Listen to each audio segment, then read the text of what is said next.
Welcome back to the JCPod, partner with Stare Down Sports, Stare Down Greatness. And I'm not going to lie to you people, we got so much to talk about. If you didn't see last episode, Tuesday we went over some NFL news as usual, and then I talked with my boy Rowan on Thursday. We went over some March Madness stuff.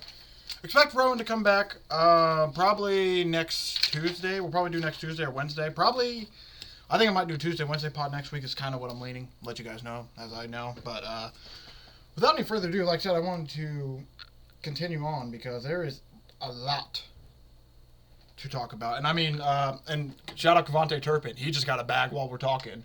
There's going to be so much I need to talk about. Going to be a big NFL today, and probably Thursday. We're going to go over some NFL, basically just talk NFL news, all this free agency chaos that's been happening. We're going to talk some trades. Some teams are picking up guys. Some teams are releasing guys. I mean, we have a lot to go over. So without any further ado, let's hop right in. Also, I'm going to preface this by saying there's a good chance I'll probably miss some news. Going to happen. There's so much. So if you want, feel free to check out Stare Down Sports. I'm going to be writing articles probably on everything that's been happening over the last week. I'm, as of right now, I think 4 to 5 days behind on news. Not too. Actually, I lied. It's only 2 days. It's just there's so much that happened yesterday. It feels like 4 to 5 days. But I'm going to be pumping out about 2 to 3 articles a day with all this free agency news as the days go on. So expect the next 2 to 3 weeks on Stare Down Sports to probably be a lot of this guy's here, this guy signed here, this guy signed here, this guy got released. And I'll admit, I know it's not the best thing to do, be like, hey, Deebo Samuel got traded and announced it a week later. But it's also, hey, keeping the people caught up. In case you missed it with all this chaos, one piece of news slipped by. Maybe you'll catch it a week or two. With that being said, we're going to start over today. We're going to go back to about 5 to 6 days ago, where Joey Bosa ended up getting released. There's announces that he's probably going to go to the 49ers, or at least there's speculation, and that's where the road leads as of right now. Now, there's a chance that somebody else could sign Bosa. He could go somewhere else. But as of right now, there's a chance where he's probably going to be playing with his brother, which I think that might be the first time they've ever done that in their life. I could be wrong about that. I feel like I heard that somewhere. But if not, I could be, like I said, I could be totally wrong about that fact. I'm not 100% sure, but it would be really cool. First time, at least. I don't know about first time, but first time in NFL for sure they will be playing together, and that would honestly be not gonna lie, it'd be pretty cool to see Bosa on one end, Bosa on the other. But the only issue with Joey Bosa, third overall in 2016, drafted third overall, like I said, 2016, been 10 years. He hasn't had double-digit sacks since 2021, and past 3 years only played about 28 games. So his biggest issue is just staying healthy. If he stays healthy though, this is a great guy to have on your team, but like I said, gonna have to stay healthy. In a year where it seems like O-linemen and defensive linemen are starting to be emphasized even more, he's probably gonna get some looks in free agency. Deshaun Watson has his contract restructured, so Browns are now able to create $35.8 million in cap space. They basically did this by. Does it explain? They lowered Watson's cap hit for 2025 by converting a portion of his salary into a signing bonus. The bonus is spread across future years on his contract for cap purposes, increasing the future cap hits. I mean, this is Deshaun Watson's situation. It's just still so bad. I just can't believe the Browns put themselves in this spot, especially with $240 million guaranteed. And we're going to talk about it in a minute. They just paid Myles Garrett about, I think it's around $40 million a year as well. I have so much money allocated that I truly don't, the Browns are going to be in a hole for a long time. And it's just, we'll get to the Myles Garrett thing in a minute, but that's just absolutely crazy, his situation. Just goes to show you, money can talk a little bit. Also, he said, put $40 million a year? Okay. I mean, I'm not going to lie, I don't blame Myles Garrett. It just sucks because I don't know how much winning Cleveland's going to be doing over the next 5 to 10 years, especially with how messed up their money situation is. The fact they were able to free up at least $35 million in cap space is huge, but a lot of that, just like I said, just went to Myles Garrett. So we're going to have to see what's going on. Seahawks traded DK Metcalf. We'll talk about that in a minute. They're originally seeking a first and a third. I'll give you a hint. Not what they got. Tutu Atwell re-signing with the Rams on a 1-year, $10 million deal. Really, really good. Good addition for them because as of right now, I might go into a little bit more detail later. Devontae Adams, Puka Nacua, Tutu Atwell. Not a horrible three-man wide receiver core right there, especially because Tutu's he only played 5 starts. I was about to say he only played 5 games last year. That doesn't seem right. But 5 starts in 17 games. But I would assume that he'll have a bit more playing time because they're trading Cooper Kupp. The Rams most likely are. If not, they're probably going to release him. And like I said, they just signed Devontae Adams to a 2-year deal. So it seems like, I mean, there's a chance, I guess, they bring back Cooper Kupp. But at this point, the fact they got Devontae Adams, they re-signed Tutu Atwell, it kind of seems like they're moving a little bit away from Cooper Kupp. But signing Tutu Atwell to a 1-year, $10 million deal, not too bad at all. Especially gives them basically a year to figure out the position. At worst, hey, we sign him again for another 2-3 years deal afterwards. Moving on, Texans trading Jaguars. What are they trading, you ask? Christian Kirk going from the Jacksonville Jaguars to the Texans, which is a really odd story because originally came out and announced that they were going to release Christian Kirk, and then all of a sudden a day later it's like, hey, Jaguars aren't releasing him; they're actually trading him. They were able to trade him for a 7th-round pick in 2026, which is just like I guess since it's only Houston also takes on the final year of the contract, $6.5 million remaining. So it's just weird because like they were going to release him. Why do you trade for him unless there's some incentive to like, hey, we for sure are going to keep him. He might sign somewhere else. We don't have to pay him as much. Like there's other than like money situation. I just don't know why they trade for him when he's about to get released. But this should be a good addition for the Texans, who, like I said, we'll have some more news with them as well later. They're traded one of their best offensive linemen, which we'll talk about in a bit. But that was wild to learn about because it's like, oh, your old line is pretty bad. So you're going to trade your best offensive lineman? All right, we'll see. But now at least they're boosting up the wide receiver core a little bit.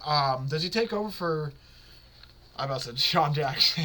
Does Stephon Diggs or Tank Dell? I wonder. Because I don't know what Tank Dell's health is going to look like, especially after he basically had another just really, really bad knee injury for the 2nd year in a row. And then when it comes to Stephon Diggs, he also had a torn ACL, so I don't know what his situation's looking like.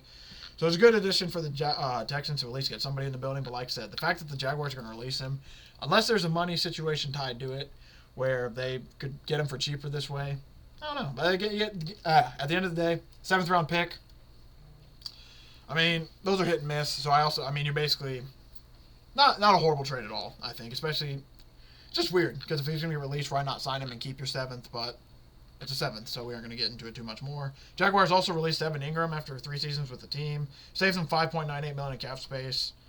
The team also cut Devin Duvernay, they cut Ronald Darby, and they also cut Josh Reynolds.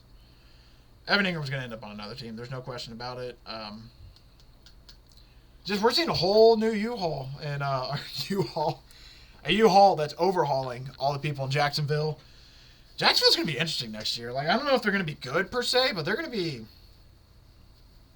interesting just because it's going to be such a new look with Trevor Lawrence back there and like new GM, new head coach. Like, it's going to be at least like I want to get eyes on him. I want to be like, all right, is this the same old Jacksonville we've seen before? Is there actually some flashes of,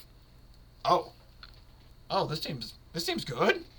That's what I'm very excited to see for the Jaguars. There's a lot of teams I'm actually really excited to see that for, where there's a lot moving around quarterback wise. Like there's so much movement happening where it's like for example, Panthers, another team that's actually picking up some good pieces. You're sitting there like, man, the Bears. I can't wait to get in the Bears. I'm not gonna lie, Bears have made some amazing moves where I'm sitting here like, dude, the Bears might actually win like 8 to 10 games next year. Like I'm kind of at that point now where as of right now, I think the Bears are going to win 8 to 10 games. I'm all in on the offseason. Basically, I just need to see how the head coaching goes. But they've done all the moves that I basically love to see. Like, they've made, we'll talk about it more obviously a bit, offensive lineman moves, defensive lineman moves. Do I need to go any farther? They're addressing their biggest issues, which is what they really need to do. And actually showing, like, oh, shit, so the Bears, like I said, might actually be good because they're building the trenches. They aren't built in Chicago. They're building the trenches and getting ready to play, like, hard-nosed football. It's like, okay. I like what I see, Chicago. So I'm going to be very interested to watch them because it just sucks that the division's so damn good that it's like, man, you probably have an automatic 4 losses every year because you're probably going to lose to every division opponent at least once, I would assume. So, if that's the case, I mean, 12-4 is not horrible, but 13-4 not horrible, but at the same time, I don't think the Bears are going 13-4. Like I said, 8 to 9 wins is about my prediction right now. I mean, Evan Ingram wouldn't be a bad piece for them, but I don't know if they necessarily need a tight end. Commanders, they're keeping Bobby Wagner around for on a 1-year deal, which is really 1 year, up to $9.5 million. $8 million guaranteed, so $12.5 in incentives and all the other stuff. 14th NFL season for him. Shout out to Bobby Wagner, man. Very good, I said legend. I mean, kind of, but very good veteran to have. Basically a good veteran to have. There's no way to put it. He was really good for them last year. Good to keep him. I don't think there's any other way to really explain it. Which was funny, by the way, about the Myles Garrett situation. The owner actually refused to meet with him a few days before the deal happened. So that's why it's even funnier, because it's like, okay, so the owner's not going to meet with him, but then they get a deal done. It's like, what? The Browns, man, never making sense. Terrell Bernard, he has signed a 4-year deal worth up to $50 million. Shout out to Bernard. He was a linebacker for the Bills, and he appeared in 13 games last year. Finished with 104 total tackles, 5 tackles for loss, 1 sack, and 2 interceptions. Sorry, I was trying to find the stats. Only 25 years old, and he's another one of those guys who primarily began playing on special teams. Shout out to him and Zach Bond, 2 guys who started playing on special teams, got their chances, and then ended up making big backs. I mean, Zaire Franklin, another guy who, for the Colts, was mainly a special teamer and then finally got his chance to start and didn't look back. I mean, this is a good signing for them, and I think for the money, not bad at all. I think this is just a really good deal. And then, yeah, when his contract ends, he's going to be about 30 years old, so they could potentially even sign him for another year or 2 if they like what he's doing. Derek Barnes re-ups with the Lions. That's a 3-year, $25.5 million deal. $16 million fully guaranteed. He made 3 starts last year due to a knee injury, but MCL and PCL tears at that. But he's basically last year before was his best season. Sorry, I was trying to read some stats, see if they're worth reading. But no, I mean, he was a real big part of the offense. Defense. Big part of the Lions. Big culture guy. So the fact they're keeping around is awesome. And then also the awesome part about his story is he's the guy that Andrew Whitworth talked about, where he said that he's going to make it one day, and then eventually he meets Andrew Whitworth in the league, and he's like, hey, if you remember Ohio, all that time you spent there talking to a kid, I'm the kid that made it. It's like, oh, that's actually really fucking cool to hear about. So just Derek Barnes getting that money, life-changing money at that too. So it started off basically, I think it was at a Boys and Girls Club that he was at, and then now making that type of money. I mean, it just goes to show you too the impact somebody can have on your life, because obviously the kid worked hard and did everything he did to get to the NFL, but also he talked about how Whitworth was a huge part of the motivation and everything, which it's just awesome to see. You love when players give back to their community as well, especially in ways that are not only because giving back money, yes, that'll be remembered and everything, but doing stuff like this where he's like, man, I remember Andrew Whitworth coming up to me, and when I meet him in the NFL, it's going to be one of the first things to say to him. Stuff like that, it's like, you can tell you made a real impact on some dude. So that is absolutely awesome. Commanders are releasing Jonathan Allen. I believe he already signed with a team. He went to the Minnesota Vikings. So shout out to the Vikings for picking up Jonathan Allen. He agreed on a 3-year, $60 million deals. And along with that, the Vikings also signed an ex-Colt. They signed Will Fries to a $80 million deal. I can't remember if it's 4 years or not, but massive, massive deal they signed Will Fries to from the Colts. I'll admit, I'm not going to say a bit of an overpay, because obviously if they're paying him that much money, that's what the team thinks he's worth, but $80 million is a lot. He wasn't horrible. Wasn't the best guard, but I definitely say he's... I'm not going to say he's not the best guard. He's actually pretty damn good. It's just one of those things where the offense just looked horrible, so it was just one of those things. It's hard to judge an offensive line sometimes when the offense is just absolutely horrible. If you watch him individually, not a bad player at all. I think that he's probably going to be a good fit for the Vikings, especially with their new QB situation, where it sounds like J.J. McCarthy is going to be the guy, because I'll talk about the Colts I'll probably talk about the Colts to end it more, what their pickups are and kind of my thoughts about it, so that way I can not be so biased, you know what I mean? The Texans are parting ways with Shaq Mason. I don't know. He was only flagged 3 times, but apparently he allowed 8 sacks, 5 hits, 5 quarterback hits, and 34 pressures in 32 games. Or was that just last year? Oh, no, that's all last year. So last year he allowed 8 sacks, 5 quarterback hits, and 34 pressures. He ranked 65th out of the 135 eligible guards, so it's about middle pack. $12.5 million dead cap space, and only frees up $2.5 million. So post June 1 designation spreads the dead cap out a little bit more. So basically, this is the sound of, we didn't like the production you were giving us, and especially towards the end of the deal. So we're gonna save some money, even if it's not a lot, and we'll see you later, Shaq Mason. Like I said, the Texans' offensive line was horrible. I mean, we went over it towards the beginning. I mean, if you watched them all year, too, I mean, that was the part that I think killed them the whole season. I mean, especially towards the end of the season.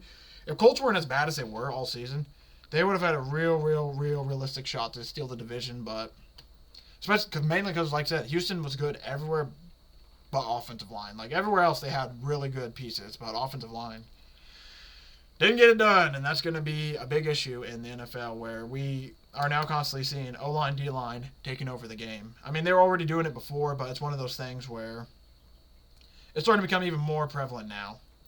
Aaron Jones is re-signing with the Vikings on a 2-year, $20 million deal. I think that's a good signing to bring him back, especially because it sounds like J.J. McCarthy is going to be the starter. So if you can get a guy to basically help back up, if you can get a running back who's a little bit more of a veteran, a guy who can help J.J. with what he needs. Like, hey, I got the pass protection here. So that's another move with, like, the Will Fries move, where it's a good move to Adams. You can have the lineman that's just like, hey, J.J., we'll give you an extra second here. Just get that ball out to the guy you need to. Like, stuff like that. It's going to be awesome to surround him with all these weapons. Then we haven't even talked about Justin Jefferson, Jordan Addison. I mean, this could be, assuming that the Vikings don't sign somebody else, this could be a really, really awesome offense for J.J. McCarthy, which will be really awesome because he's basically the one guy left from last year's draft class where we really don't know about. Like, Michael Penix, we've gotten at least some hints from him, but there's a lot of guys where it's like, all right, he's either going to be good or we at least trust in him enough that he's going to be okay. And then you go down the list, like, he'll be good, he'll be okay, he'll at least be a rotational player. JJ's really the only one that we have unknown about where there's a chance for a lot of negatives, especially in the first round. So, going to be interesting to see what happens with the Vikings now, especially next season, because a lot of people think they're going to get better with JJ starting, which is crazy to think that they went 14-3 Sam Darnold and they're only going to get better. It's like, how so? Harold Landry was released by the Titans. He was there for a pretty long time. Missed entirety 2022 though. He's another guy where he's probably going to end up on a team. And it's going to be a team that needs a pass rusher, and you're going to look back and be like, man, that's all they signed him for, and he's probably going to be a decent impact.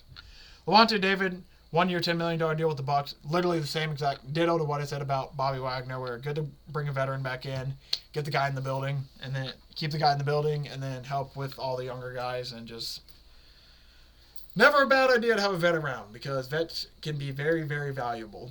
Geno Smith was traded from the Seahawks to the Raiders. And what's funny is the Seahawks then a few days later signed Sam Darnold, and apparently the deal they offered Sam Darnold, which we'll talk about in a minute when I get to that point, very similar to what they offered Geno Smith, just Geno Smith did not want that deal.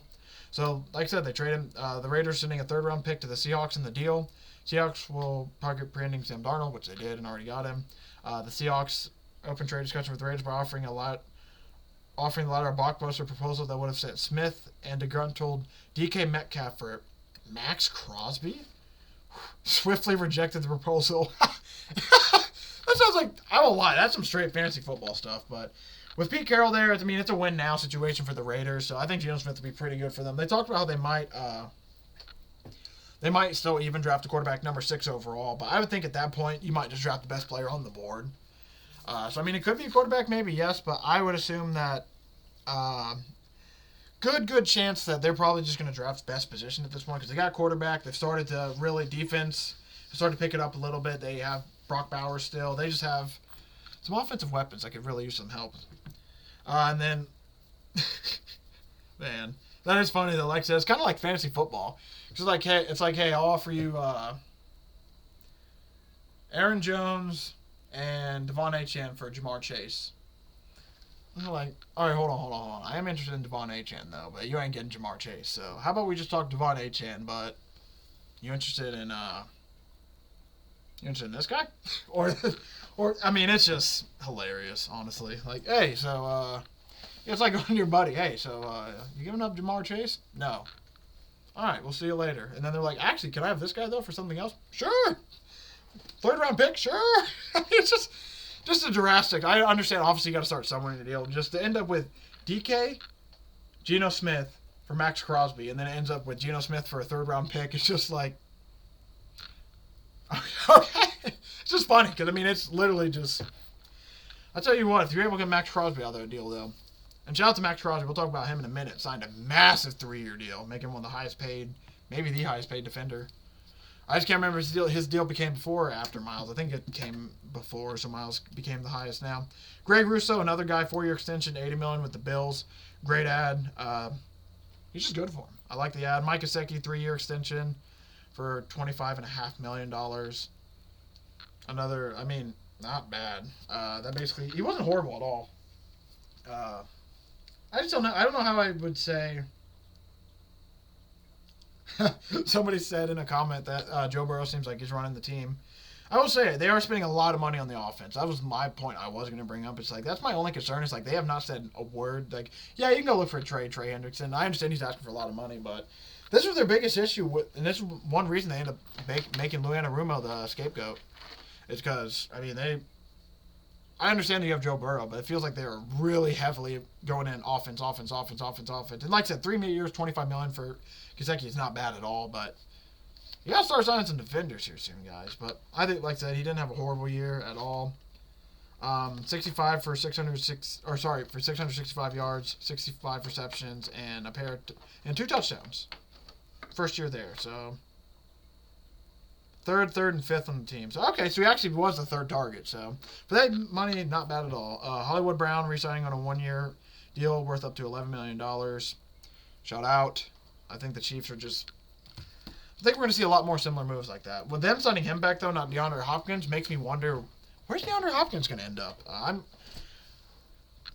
think he still has a little bit left, you would think, but it would have to be very similar, like 1-2-year deals at this point. Marcus Davenport, 1 year, $4.75 million to re-sign with the Lions. Ronnie Stanley, 3 years, $60 million to go back to the Ravens. The Saints basically reworked Derek Carr's deal, so he's going to frees up cap space for them, and then Derek Carr is going to be. It frees up almost $31 million in cap space, by the way, which is what they really needed to do because they're really bad into the cap, like negative-wise. So basically, all that to say, Derek Carr is probably starting for the Saints next year. If I'm the Saints, I mean, I guess they have Spencer Rattler. I was about to say they should probably draft a young guy and start. I was going to say training him, but just like grooming him to get ready to be like, hey, this is going to be yours eventually. But it seems like they're probably going to. It's the Saints. I haven't seen them do. My buddy Rowan loves the Saints, and hearing the way he talks about the Saints makes me think they haven't been ran competently in a little bit. So they're signing back Derek Carr. It's almost like they're refusing to rebuild. It's like you guys just need to rebuild at this point. They've been stuck in the mud, going 8-9. Basically, since Drew Brees was retired, they've been just kind of shakily floating along. Still have some of the success from the Drew Brees eras on that team. Still have some of those players. And now it's just mixing into like a mix of a rebuild versus we're still trying to contend. It's just weird, and it sucks because the NFC South is so bad. Realistically, Saints should have won that division at least once or twice over the last couple of years, and they just haven't. Zach Ertz, Commanders returning on a 1-year, $6.25 million deal. He was a safety blanket for Jaden Daniels. Makes a lot of sense. They want to bring him back. Bills released Von Miller, but they're apparently open to bringing him back. It's going to be interesting what happens with him because he got kind of hurt towards the end of the year. He got hurt in 2023. I think he was coming off an injury. That's what it was. I was about to say, I'm pretty sure he was injured last year, but I think he was coming off an injury, so he didn't have the most successful of seasons, but it's going to be interesting to see what happens with Von Miller. I mean, he's 35 now. He's starting to get to that point where his career is, I would say, closer to the end than the beginning, but man, that's just crazy to think about that. Von Miller, because I still remember acting like it's 30 years ago, but I remember when he got a sack in the Super Bowl. No, it's just crazy to think because I still have I'm not gonna say it happened yesterday, but I can visibly remember Von Miller on the Denver Broncos when he was younger with Peyton Manning in 2013. Just sitting there and be like, man, this guy is really, really good at football. And now I think it's 2026. Still has a chance to play another year or two. It's like, man, that dude's pretty good at football, huh? Like I said, the Myles Garrett deal, though, apparently 4-year, $160 million, $123.5 million guaranteed. Makes him the highest paid non-quarterback in NFL history. And like I said, my biggest issue with this is just their money commitment is just absolutely atrocious. I would have done this deal over the Deshaun Watson deal, though, 20 times out of 10. I think they should have kept Myles Garrett to begin with, and it just sucks that they're stuck in this. It just sucks for Myles Garrett, too, because that's a guy who's basically played. Garrett's the only player to post more than 14 sacks in 4 consecutive seasons. He's a generational type player that's just stuck in Cleveland. And like I said, Cleveland's going to be bad again, so it's going to be probably another year of us just kind of forgetting about him, because I don't think Deshaun Watson's coming back, so it's basically up to Kenny Pickett as of right now. Assuming that they don't draft Cleveland doesn't draft a Cam Ward, a Shedeur Sanders. Right now it's Kenny Pickett and the boys. So I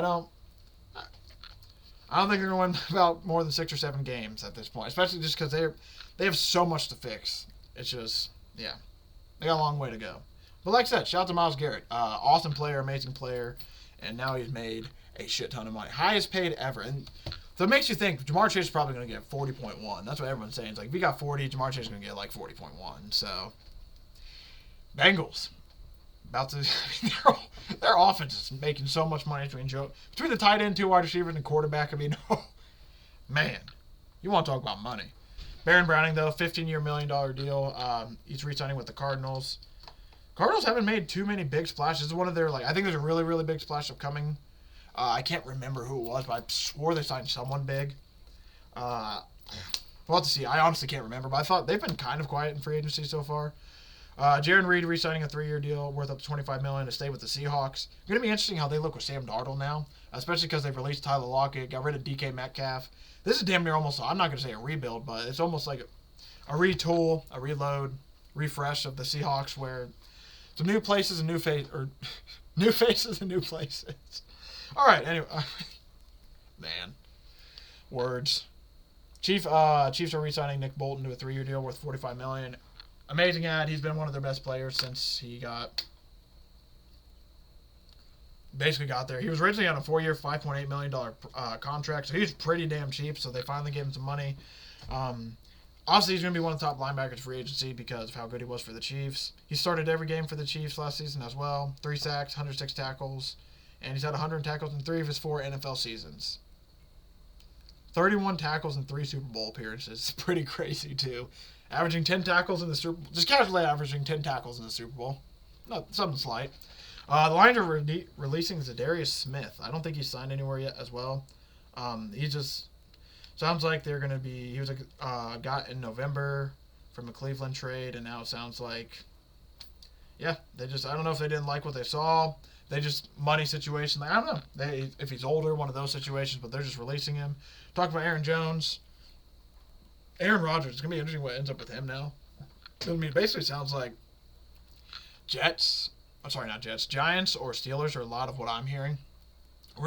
Rumors in the streets. But outside those 2 teams, I just couldn't think of another team either, really, that he could, I guess, go. A lot of the teams that potentially could have needed him and would have had him starting right away are now starting to fill up, too. So it's going to be interesting to see where he and Russell Wilson end up, because those are 2 of the bigger quarterbacks to fall. Or biggest quarterback dominoes to fall, I guess I should say. Ernest Jones, 3-year, $33 million deal with the Seahawks to stay with them. I'll admit, don't know too much about him. Seems like a good signing. Only 25 years old. They acquired him off a trade last season, too. So they acquired him in October from the Titans, and then they signed a deal. So obviously they loved what they saw from him. I'll admit, I wasn't as totally tuned into the Seahawks, so... But yeah, these off-ball linebackers are doing crazy. Zach Bond, Nick Bolton, now Ernest Jones making $30 million. I mean, these boys are making money. Like we talked about Devontae Adams, he joins the Rams on a 2-year deal worth up to $46 million, 26 guaranteed. Man, originally it was reported they wanted a West Coast team and have over $40 million. I think I talked about a little bit on my show about how he's probably going to end up on a winner or end up with Aaron Rodgers. I can't remember if I talked about him wanting to be in LA or not, but that is something that came out, that he was considering going to LA. It didn't have to specifically be them, but it could have been the Chargers maybe potentially as well. But there was rumors about him going to LA, so like I said, Chargers and Rams got mentioned a bit, but he chose the Rams, and him going with Matt Stafford, I think it's going to be a lot of fun. I just think it's going to be awesome. I don't know if it's going to take the Rams over the edge, adding Devontae Adams, but if they're going to get rid of Cooper Kupp, replacing him with Devontae Adams is not a bad replacement at all, and I think that it'll keep him pretty decent. Harold Landry, this news just completely slipped by me. I didn't even notice. He joined the Patriots on a 3-year, $43.5 million deal, so like I said, he's going to sign to a team who probably could use a pass rusher, and he's going to be pretty good. Shout out to, it's kind of funny how this deal works, too. So Josh Allen signed a 6-year deal worth up to $330 million. And this article says it was an NFL record $250 million guaranteed. But there's also, the way I heard it was like $147 million guaranteed with also some other money coming in to make it up to that. But I don't know. He's at least $55 million a year, which is second highest in the league behind Dak Prescott, $60 million a year. And I mean, it's not a bad deal at all. As the years go on, this deal's just going to look better and better, especially as quarterbacks slowly start to make more money, it seems, unless this is the plateau. If it starts to go down, then I'll say the other. But as of right now, it just seems like quarterback deals are just going up and up and up and up. So, shout out to Josh Allen. I mean, this makes no sense. It makes no sense. It makes so much sense. You keep the guy around your building. That's just a lot of money. $330 million. And he's been there since 2018, and the Bills have only missed the playoff once. So, yes, they might have not made the Super Bowl under Josh Allen, but he has been very successful for them. So, shout out to him for the awesome deal. Steelers actually traded for DK Metcalf, by the way. That's what I was going to bring up. They also gave him a 5-year, $150 million deal. So, not only did they don't have a quarterback still, by the way, might have mentioned. But they at least signed DK Metcalf. They were able to get him for a second-round pick, and that was it. So I think for a second-round pick, not bad at all. But they obviously had to sign him to the deal too. So it's kind of like hey, you don't have to give us as much since you're going to sign him, but take him. So that's where we're at with DK Metcalf. Man, I still have so much to go through. We might actually have to split this up and talk about some more on. There's a good chance we might be talking about some of this on Thursday still because there's so damn much. But shout out to DK Metcalf. I mean, he basically was disgruntled kind of with the Seahawks, made it sound like he wanted to go, and they got him up and out of there with the quickness. So it's going to be interesting to see new face, new place, another one. Man, him and George Pickens, Pat Freiermuth, that Steelers offense could be pretty good. They just got rid of Najee Harris. Najee Harris went to the Rams on a 1-year deal. So I'm very curious to see what ends up happening with DK Metcalf and the Steelers, if this ends up being a good marriage or if this is like a 1-year thing with Russ and then they bring in a young quarterback and we just kind of, I don't know. I don't know what to expect really from the Steelers situation because their quarterback situation is such a foggy mess right now. The Chiefs, Trey Smith, signed the franchise tag. He's one of 2 players that signed the franchise tag this year, along with T. Higgins. And that's basically it. Panthers inked J.C. Horn to a 4-year extension worth $100 million. This is one of the things I'm going to talk 25 per season, making him the highest paid defensive back in NFL history. He's pretty good for them. I think this is a really good signing. But yeah, they could have saved about $20 million if they signed him last year. But as long as he doesn't have he has had some weird injuries, but if he doesn't get injured, this deal's probably going to age decently well. He's a really good player, so I think the fact they're able to keep him around, obviously he's the kid of an NFL player, so he already has that NFL blood in him, so it's a great signing. He played really good for them, like I said, last year. I mean, you want to talk some of the stats, we can... 5 interceptions, 37 career starts. There it is. Horn earned his first Pro Bowl last season, and he recorded 1 interception and 13 pass defenses. They didn't have a tackle stats. I mean, for how bad the Panthers were, though, you got to think about it. Teams weren't throwing a lot, especially until the end of the season when they finally start to get good. I mean, with how good the Panthers have a chance to be, this is a really good signing to keep a guy like this around, especially it's a guy they drafted, a guy to keep. You pay your guys. Especially if you like your guys, you pay your guys. Khalil Mack is going to stay with the Chargers on a 1-year deal. The Chiefs are adding Elijah Mitchell and Jalen Moore from the 49ers. So that's an offensive tackle as well. And then Elijah Mitchell was the running back for the 49ers. I wonder if they came on the same plane. But not bad at all. I don't know what the Chiefs' running back situation is. If they added Elijah Mitchell, makes me think that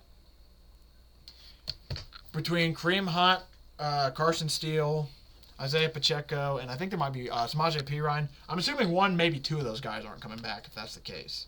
Bucs re-signed Chris Godwin. They also added Hassan Reddick.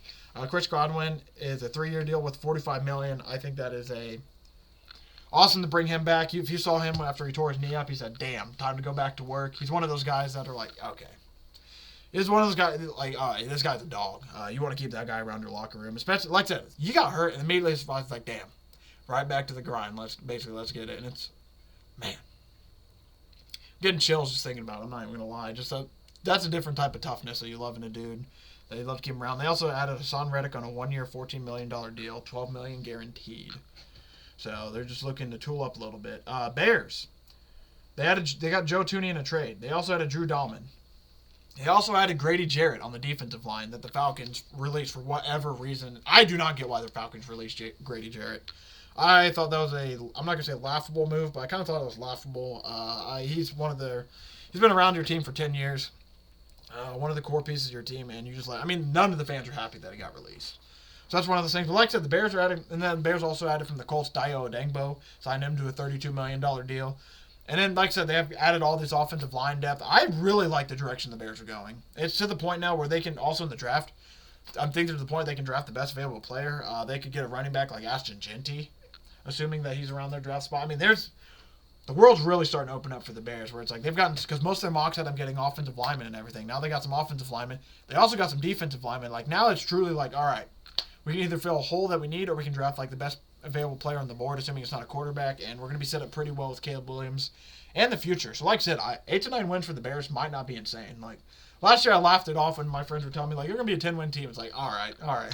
Yeah, you got, like this year it's like, hey, you guys might actually be a 10-win team. Okay, I'll probably go over like a few more signings, and we'll call it for today, and I'll just talk about the rest of them Thursday, because like I said, they're just going to keep rolling out, so I'm just going to try to get as much of them out. I mean, I literally just feel like I'm spitting out stats and numbers at this point. The Commanders are adding Javon Kinlaw, on a 3-year, $45 million deal, $30 million guaranteed. Another guy leaving the 49ers. I mean, they also lost Taylor Hufanga, who I haven't even got a chance to talk about yet. Kinlaw started 17 games in 2024, the first time he started every game in a season, which is actually awesome for him on a contract year. Yeah, the fact that he's going to Washington Commanders, I think this is a great ad by the Commanders. I mean, they just keep getting better and better as well. Commanders also traded for Laramie Tunsil from the Texans. I'll go over that in detail, maybe a little bit more today or Thursday, depending on timing and all that. But like I said, this is the Commanders are looking good too. Like they're retooling right away. Like, all right, we got a guy in Jaden Daniels. We made the NFC Championship game. Like, we're not wasting any time. We're going now, which I think more teams should do, honestly. If you got a chance to win and you got a guy at quarterback, I mean, why not? Especially with how bad the Commanders have been. Like, this is awesome to see. Like, I'll admit, as a sports guy, it's awesome to watch these teams that have just been horrible for so long and just absolutely horrible, bad, finally turn it around and you're like, damn, this is awesome. They're actually kind of successful. And then it'll get old probably, like the Chiefs, where it gets to the point where the Chiefs start winning too much. You're like, okay, you guys can go back to losing now. No, but like I said, it's just awesome to watch him. Like, I had Jaden Daniels as my fantasy quarterback last year, and watching the Commanders was actually a lot of fun. Like, it was one of those things where it's like, damn, this guy is actually really, really fun, and made me really, like, hey, Washington's been bad. Like, I knew Washington's bad, and I've known it for a while, but it's just sitting there in the moment actually being like, holy shit, this team's been bad for so long, and now they actually have a chance to be good. Absolutely awesome. Shouts to them bringing back Javon Kinlaw, who I think is a great add to that defense. The Patriots, some other great adds. They had a Carlton Davis on a 3-year, $60 million deal. They also had a Robert Spillane on a 3-year, $37 million deal. And they also had a Morgan Moses on a 3-year, $24 million deal. So another team that, okay, the Patriots I kind of don't care, but they can be bad for forever. But no, in all seriousness though, Colts fan, by the way. No, in all seriousness, I think that this was awesome signing by the Patriots. I think ever since they've gotten Vrabel, it's just been great. Like, nothing but good has come out, it seems like. So, and they also just signed a quarterback as well. I can't remember what it is. So it makes you wonder about Joe Milton, what's going to be going on with his situation. But like I said, Patriots-wise, getting all these signings, I mean, this is a team that's trying to turn around their culture. And I think these are great ads to completely turn around their culture. I think a lot of people talked about how they enjoyed Morgan Moses on the Jets. I forget where he played last season, but a lot of people talk good about him. I think Robert Spillane's going to be good for the culture. He's going to be so awesome. It's just basically now it's coming down to Drake May. Is Drake May going to be the guy? Because they're starting to get all these pieces around him to where it's like, hey, let's see it. Drake May had some moments last year, so that's another guy I'm going to be excited for to step up this next season. Jaguars are signing Jordan Lewis to a 3-year, $30 million deal. Another new guy bringing in the Jaguars. He's been in his first 8 NFL season as a Cowboy. 71 tackles, 8 pass breakups, and 1 interception last year. Only 29 years old as well, so a little bit younger. Just right about that veteran age, so it's going to be a great act for the Jaguars. Titans are signing Dan Moore from the Steelers. They signed him to a 4-year, $82 million deal. I think that is a good signing. Bolstered offensive line. I think he wasn't. Actually, I lied. I think this was the guy that the Steelers. I can't remember if it was him or somebody else, but I think there was a lot of guys who were not the most excited about Dan. Oh, that's okay. I rephrased what I said. Dan Moore, I remember a lot of Steelers fans were complaining about I think he was just the scapegoat a lot of the Steelers games, and for good or for bad, that's who it was. So I think that's the main reason a lot of people are upset. I mean, the Titans are so backwards at this point with how bad they are. They got a lot to fix anyway, so I think this is not a bad sign to bolster offensive line and maybe look somewhere else in the draft. Because, hey, that's one less position they got to draft now, even though I doubt they're taking an offensive lineman number 1 overall. DJ Reed is taking a 3-year, $48 million deal with the Lions. Shout out to him, man. That's actually a real upgrade. He was awesome for the Jets. 6 interceptions, 51 pass deflection, 4 forced fumbles in 101 career games. Like 20 years. I was trying to see. Only that's where the stat is. Okay, he only allowed 20 years old. Only allowed 35 receptions for 431 yards and 2 touchdowns last year. He's a really good corner. He was just on the Jets, who they were so bad at points in the season. And everything was so messy that we kind of forgot, like, oh, yeah, the Jets have good players. But he was actually really good for the team, like I said. So shout out to him. Getting an awesome deal. He goes from a losing team to now a winning team in the Detroit Lions, and I think he's going to be very, very happy about that. The Panthers, shout out to the Panthers. They signed Trayvon Moehrig to a 3-year, $51 million deal. He was playing with the Raiders. So, really, like I said, another one of those guys who had a really, really good season, but you quit watching about halfway through the season unless you were a Raiders fan because the Raiders were just that bad. So I think it's a good signing, but we're going to see how it fits. The Patriots, they signed Milton Williams. They stole him from the Cardinals. Originally, sounds like he was going to go to the Cardinals, and then, according to Adam Schefter, and then last minute, the Patriots basically came in with a massive deal they couldn't skip on. And like I said, these are just additions where you're just like, man, Patriots are starting to get too good. Slow down. Because now they're signing linebackers. They got defensive linemen. They got a Kona. I mean, they're basically the only thing they're missing right now is a star running back, star wide receiver, and then if Drake May is able to figure it out. I mean, the fact that this team has Mike Vrabel already, I think the Patriots are to the point now where they're going to win at least similar to the Bears. They're at least going to be an 8 to 9 win team, I feel like. I respect Vrabel that much. I still can't believe the Titans got rid of Mike Vrabel. That's something to this day. They got rid of him, and I think not even a season or two later, they're already picking number 1 overall. They got rid of A.J. Brown. They got rid of Derrick Henry. I mean, they got rid of all the people in this team that made the Titans fun to watch and good. We talked about Sam Darnold, his 3-year, $100.5 million deal for Sam Darnold to go to the Seahawks. Like I said, it's going to be interesting to see how it goes now with him having no wide receivers there, really. I mean, he has Jackson Smith and Jigba, but no DK, no Tiger Lockett, so you're basically getting a fresh reload. He's got a little bit more on his plate. I mean, he doesn't have Justin Jefferson, Jordan Addison, T.J. Hawkinson, Aaron Jones. He doesn't have all the playmakers that he did have before, but I still think that Sam Darnold's going to be decent. I think he'll be fine. I just don't know. If they're going to win like 10 to 14 games like he did with the Vikings, but I think he's still going to be good. It's going to be interesting now. Can he do it all on his own? Because he had all the help. He had Kevin O'Connell, who's arguably at this point one of the best coaches in the NFL, probably one of the best offensive gurus in the NFL. So now can he take this and translate to Seattle and keep it going? Because if it's anything like those last 2 games, Seahawks fans are not going to be happy. The Giants are signing Adebo to a 3-year, $45 million deal. Paulson Adebo from the Saints. I'll admit, he had injury short in 2024, but apparently his opponents only tallied 34 catches, 420 yards, and 1 touchdown on 57 targets. So it sounds like a really good corner. Just injured a little bit last year. So good for the Giants for getting him on board. Jets signing Justin Fields. 2 years, $40 million. This was an awesome deal. And then we'll talk Colts to end it after this.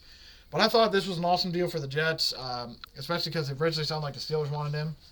But not bad. I mean, to pay him $20 million for 2 years, I don't think Fields is going to be bad in general. It's just funny that how some Jets fans kind of wanted probably Justin Fields over Zach Wilson back then, and now they kind of get it. I don't know. It's going to be interesting to see what the Jets decide at quarterback. I'm assuming it's going to be Justin Fields, but they can still have another move to make. That's just... Are they going to be the same old Jets now, or do they get... Because they're getting a bit of a refresh as well, so that's another team where you're looking at, like, are they going to figure this out? We talked about Dio Odengbo, and then, yeah, like I said, Bears. Really, really happy with what the Bears have been doing. They've been playing... Or not playing, sorry. If you're playing free agency, these guys are winning. That's all I'm going to say. They've had a really, really awesome free agency. Like I said, I'm going to end it with the Colts. We have I can't explain to you how much news we still have to go over. Like, I'd say I probably got about halfway to where I wanted to get. maybe like I would say about 65% through. So we'll save the rest for Thursday. Maybe add some other stuff on instead. But we're going to end it with some Colts talk because Colts, I thought they made some awesome news. They signed, the Vikings are also signing Ryan Kelly.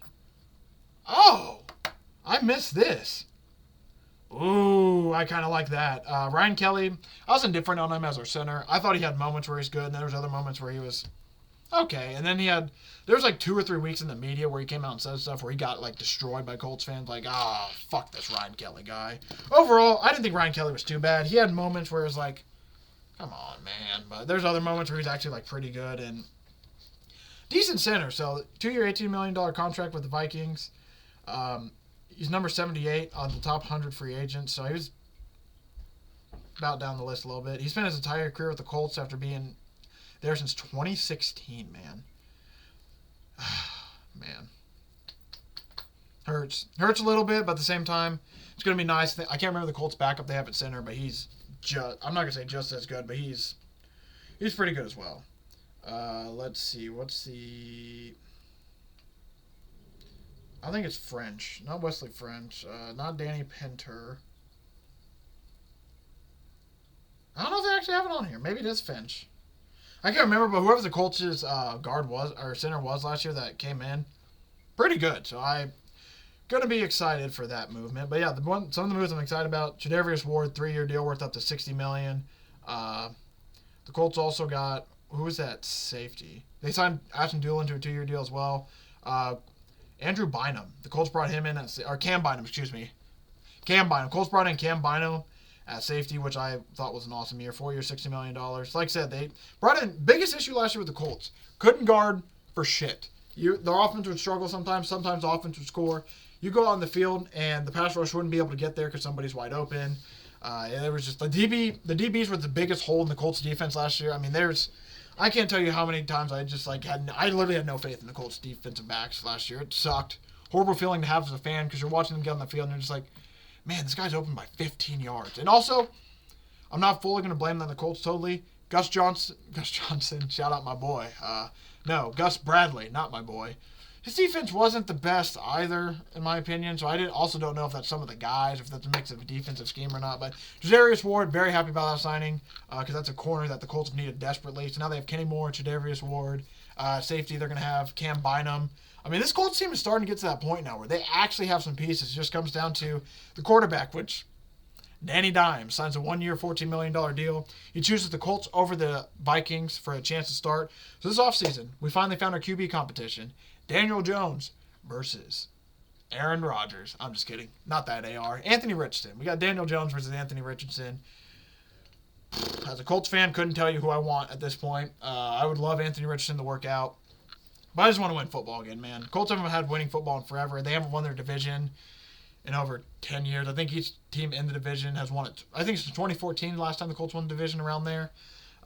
Every team in the division has won it twice, but since the Colts have won the division last. Quarterback play has been awful since Andrew Luck's been gone. There's been flashes of hope, but it's just been sad for the Colts. I'm so excited for, I'll admit, I'm actually kind of excited for the season again because Chris Ballard actually made some moves. I'm not going to get my hopes up like last year and say, they're going to win the division. They're going to get to the playoffs. I might give them a chance to win the division. We're going to go through the schedule and everything when that comes out. But it's to the point now where it's like, they're winning me back a little bit. I'm starting to see some of the moves like, okay. Because I remember at the beginning of the season, if you've been following me for if you've been following me since the season ended or we've talked all season, I was ready to be out in the Colts. I've been, fuck this team, I'm out for multiple weeks. And now they're like, you're doing it again. They're slowly bringing my ass back in. But thank you all for watching Things Report. I'll probably do it for today, like I said. I'll probably end up repeating some of this on Thursday because it's basically, I'm not going to say it's like a part 1 and a part 2 of the breakdown, but there's so much free agency news happening in the NFL. There's just so much to go over. It's awesome, man. And then, like I said, Rowan's going to be coming on sometime next week. We're going to be talking, like I said, on probably sometime Monday to Wednesday. I'll have him on to talk reactions to the bracket. Because, man, March Madness starts next week. Next, I think, Wednesday. Tuesday, Wednesday, I think we have the first 4. And then we get our games that Thursday, Friday. I mean, I could be off by a week. But we get our first look at the bracket. I'm pretty sure everything starts next week. But, man, cannot wait. March Madness is so close. It's going to be a lot of fun. And then we officially hit the summer stride, baby. But like I said, Thursday, we're going to go over some more NFL news, continue this free agency talk. We're going to then have Rowan on, I think, probably the second episode of the week, because I'll probably go Tuesday, and then I assume he'll probably be on around Wednesday. If not, I'll have him on Tuesday, and I'll go Wednesday with more NFL. And that's pretty much the plan for the next 2 weeks, I guess. So thank y'all for watching. Thanks for support. I really do appreciate it. Like I said, it's been a fun one today. NFL free agency giving a lot of teams hope, giving a lot of teams a chance, like, hey, we're all 1-0 this year. Gives us a chance to maybe have some hope, like, hey, maybe my team can do it this year. And we won't know for another 177 days? 177 days till the kickoff of the NFL season. Can't wait. But before that, we got the madness.